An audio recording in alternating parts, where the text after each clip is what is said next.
Good morning. I hope all of you had a really good weekend. And we'll get started this Monday with the core practice. Find a spot that's comfortable, sit down, relax, close your eyes, and take deep breaths.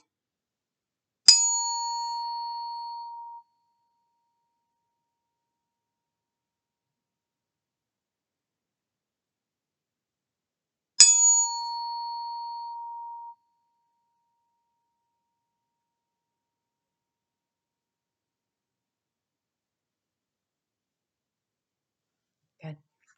All right. So today I am grateful for books. I have been reading a lot of books lately. I have my Kindle on my phone, and I've just been reading and reading and reading and reading. And I'm very grateful for that because it helps me to keep my mind off of things.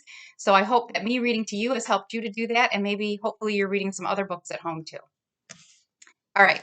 So the title of chapter 9, if you remember, was Ramona Saves the Day. And it was the day of the wedding. And they were just about to walk down the aisle. And we hadn't figured out how she was going to save the day yet. So maybe you thought about that and made a prediction about how she might save the day. Let's see. Ramona and Beezus counted to 4. With the carpet tickling the bottoms of their feet, remember they took their shoes off because they were too small,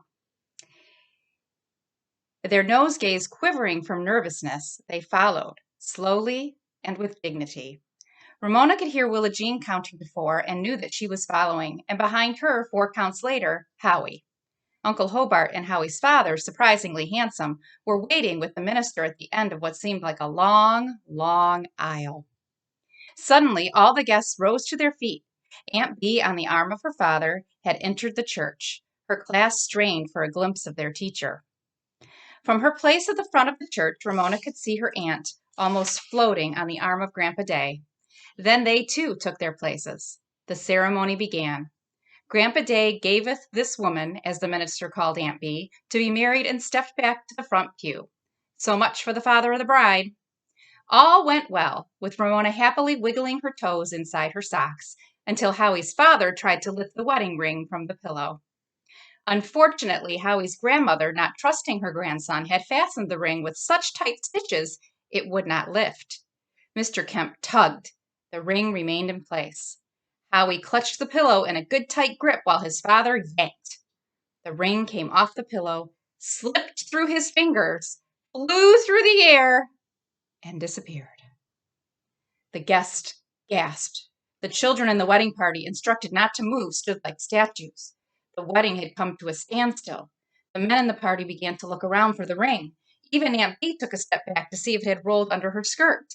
The men leaned forward, searching. In a minute, they might even be on their knees. Feeling around on the carpet with their hands, Ramona prayed that Aunt Bee's class would not giggle. Then, as Aunt Bee bent over, Ramona caught a glimpse of something shiny. The wedding ring was around the heel of the bride's sandal. How did it get there? It must have rolled under Aunt Bee's dress, and when she stepped back, she stepped into it. A rustle went through the church, the sound of restless, uneasy guests. Something must be done, and now. What should Ramona do? She was under strict orders not to move, but she was the only one who knew where the ring had landed. She thought fast. Why should she obey Mrs. Kemp, who had sewed the ring too tight and been the cause of its disappearance? In a minute, someone would snicker and set off the whole congregation. Ramona could not bear to have her aunt's wedding laughed at. She decided to act, even if it meant showing her white socks.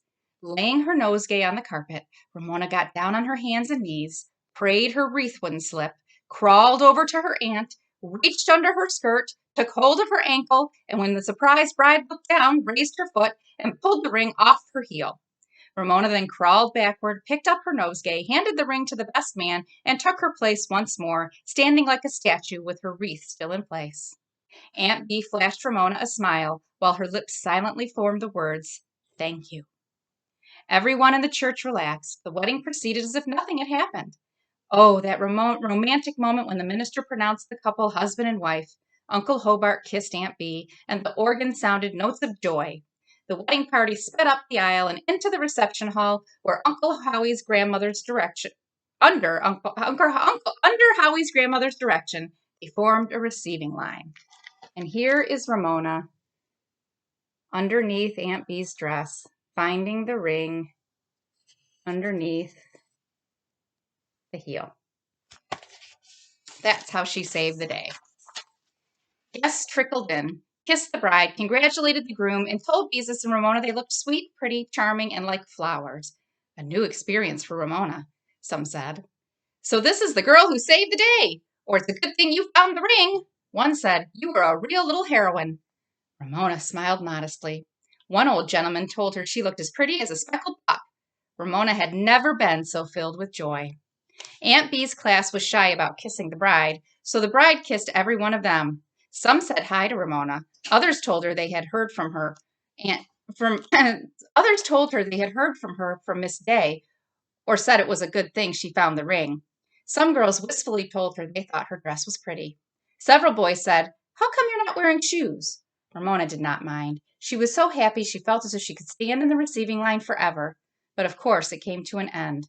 And when it did, Howie's grandmother actually thanked Ramona for finding the ring, smiled a real smile, and told her she looked pretty.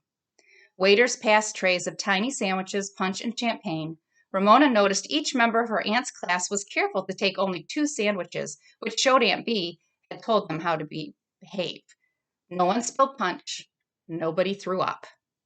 Ramona helped herself to 3 sandwiches. As a member of the wedding party, she felt she deserved them. Besides, she was hungry. As she nibbled to make the sandwiches last, she had an idea that she whispered to Beezus. If we had some string, we could tie our slippers to the bumper of Uncle Hobart's truck. We can't wear them anymore. Beezus, usually so proper, was delighted with the idea. There must be some string someplace, she said. I'll ask Howie, said Ramona. Howie, who was leaning against the wall, stuffing himself with what Ramona considered more than his share of sandwiches, and looking embarrassed because the girls from Aunt Bee's class stared at him with admiration, liked the idea. I don't carry string in these pants, he said, but I bet I can find some. He began to ask around among the boys from Aunt Bee's class, and sure enough, string was found in several pockets.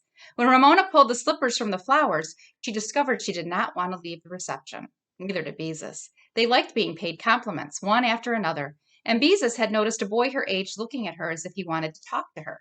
Besides, the bride was about to cut the wedding cake. You do it. Ramona shoved her shoes at Howie. Sure, agreed Howie, glad to escape.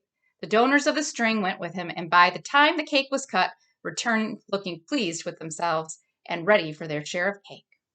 Uncle Hobart, whom Ramona had been avoiding because she felt ashamed that she had not been nicer to him, cornered her. I want to thank my new niece for saving the day by finding the ring, he said and kissed her.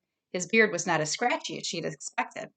Thank you, Uncle Hobart, she said, shy about calling him uncle for the first time. It's nice, sort of, having an uncle, and thank you for our dresses. You're welcome, and I like having another spunky niece.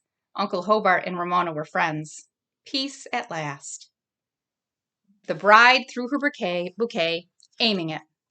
Ramona suspected at Beezus, who caught it, which meant she would be the next bride. There's Beezus, catching the bouquet. The newlyweds, both laughing, ran out to Uncle Hobart's truck in a shower of rice and birdseed and drove off. 2 pairs of white slippers danced from the rear bumper. The wedding was over. There's the car with the shoes tied to it.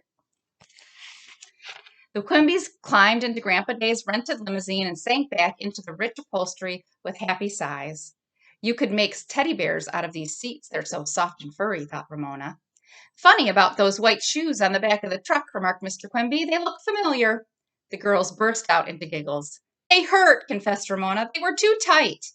Mrs. Quimby, resting her arms on Algy, smiled. I had forgotten how long you girls had those shoes, she said. I should have thought. Ramona marveled that neither of her parents said the girls should have saved Beezus' slippers for Ramona to grow into. I'm starved, announced Grandpa Day. Giving away a bride is hard work, and that dainty little wedding food doesn't fill me up. When we get home, I'll send out for pizza. Pizza, thought Ramona. A limousine and a pizza? The end of a perfect day. And that's the end of the chapter. The next chapter is called Another Big Event. I wonder what that could be. We'll find out tomorrow probably. See you later. Have a good day.